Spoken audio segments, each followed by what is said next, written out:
Hello friends, नमस्ते। कैसे हैं आप सब? मैं ठीक हूँ, आशा करती हूँ आप सब भी ठीक होंगे। अभी दोपहर का वक्त है और मैं भी एज यूजल खाना बना रही हूँ, मतलब शुरू कर दिया है मैंने। आज बनाऊंगी मैं दाल और चावल। दाल चावल और देखिए ये बनाऊंगी बैंगन का भरता। तो मेरे हस्बैंड बोले बोले वो बैंगन का भरता बनाएगी तो भरतू, हम लोग भरतू भी बोलते हैं, तो है ना, चावल चलेगा हमारी, ठीक है। और आज इस बथुए का लास्ट दिन है। ये बेटी के मतलब उसके खाने लायक ही बनेगा आज का रायता। उतना से बचा है, फिर आज फिर और मंगवा लेंगे। कल फ्रेंड्स देखिए मैंने ये अमरूद लेके आई, बहुत ही मतलब अच्छे अमरूद आए इस बार।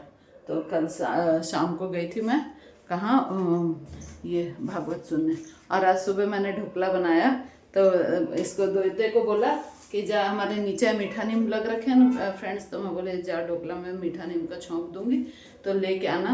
तो देखिए कितना सारा ले आया। मैं उसको बोल के भेजी थी कि ज़्यादा ले आना, क्योंकि कभी पोहा बनाते, कभी उपमा, कभी ढोकला, तो उस सब में चाहिए रहता है ना। तो मैं बोली ज़्यादा लेके आना। तो अपनी माँ नीचे मौसी के पीछे वाले गार्डन में लग रखे हैं, इन्होंने ही लगाए, इसके नाना जी ने पेड़, तो सब यूज़ में लेते हैं। तो देखे मैं बोली ज़्यादा लाना, तो इतना सारा लिया है। ऐसे ही फ्रेंड्स। और तो सब ठीक है। कल मैं गई थी वहाँ भागवत सुनने, कल जल्दी जल्दी काम सल्टा लिया था मैंने। और फिर बेटी बोली मम्मी इसको भी ले जाओ, तो दोते को भी लेके गई। तो वहाँ पर मतलब बहुत अच्छी भागवत कथा हुई। लेकिन बच्चों के तो थोड़ी कम ही पल्ले पड़ती है ना ये सब चीज़ें। गेम प्ले हाउस और ये सब में जाओ तो उनका मन फटाफट लगता है। फिर भी उसने मतलब बहुत देर तक धैर्य रखा। वो कितने देर रुका वहाँ, 1.5 घंटे, वो भी बहुत रुक गया। तो फिर बोला कि है ना, फिर बाद में 1.5 घंटे बाद बोलने लग गया कि नानी अब तो घर चलो। तो मैं बोली ठीक है। फिर मैं उसको तो ले आई और फिर मैं रुक गई।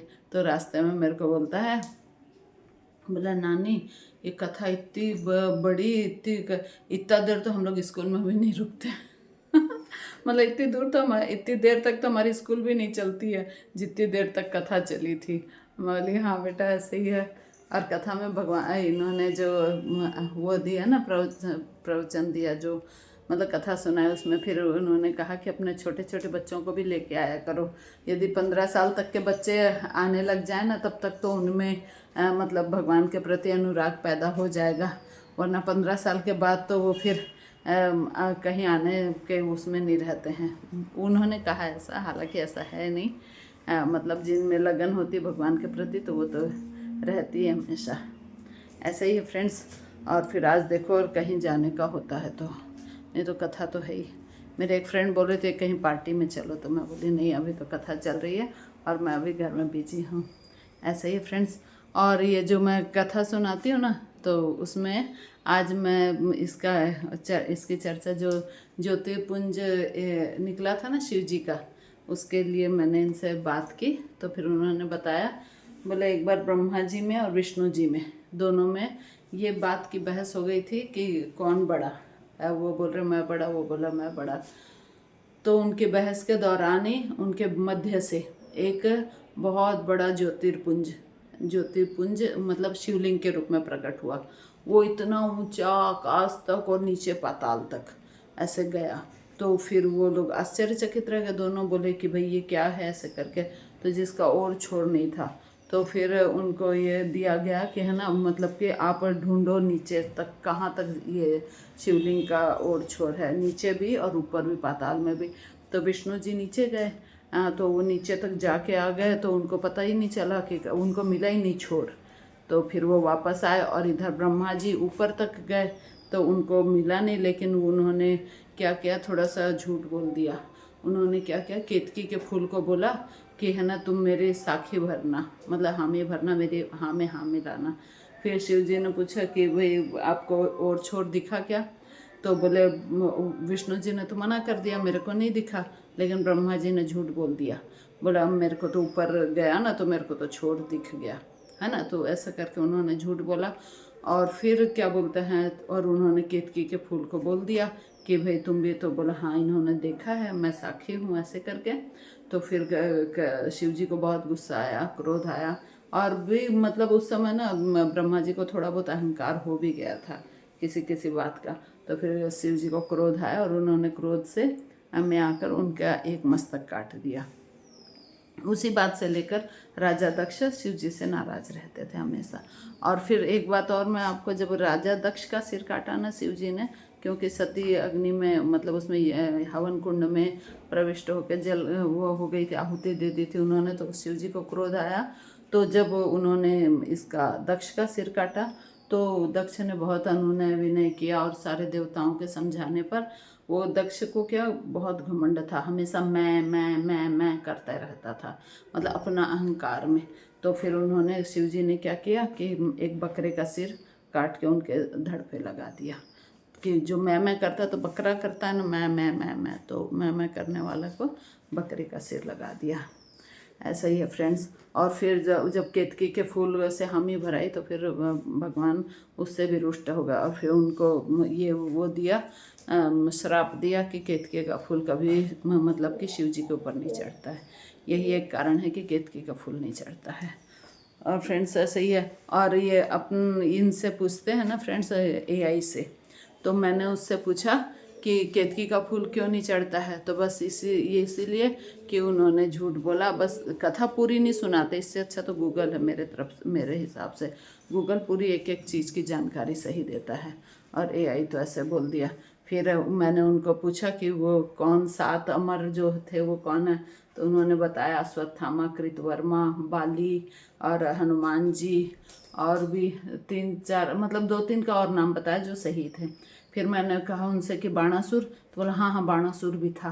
तो बोले आपने पहले क्यों नहीं बताया? बोला मुझसे गलती हो गई। बोली कोई बात नहीं। फिर मैंने बोला कि बाणासुर कैसे हुआ, तो उन्होंने कहा कि है ना उन्होंने शिव जी की तपस्या की थी, इसलिए शिव जी ने उनको मतलब कि वरदान दिया कि अजर अमर का। मैं बोली नहीं ऐसी बात नहीं है, उनको वरदान मिला था विष्णु जी की तरफ से। क्योंकि हिरण्यकश्यप का जब वध किया, संहार किया नरसिंह अवतार बनकर विष्णु जी ने, तभी प्रहलाद जी को उन्होंने, ये बात मैंने आपको पहले भी कहानी में सुनाई थी, तभी उन्होंने प्रहलाद जी को ये वरदान दिया था कि मैं तुम्हारी पीढ़ी में से अब किसी का भी संहार नहीं करूँगा। और बाणासुर उन्हीं की पीढ़ी में थे।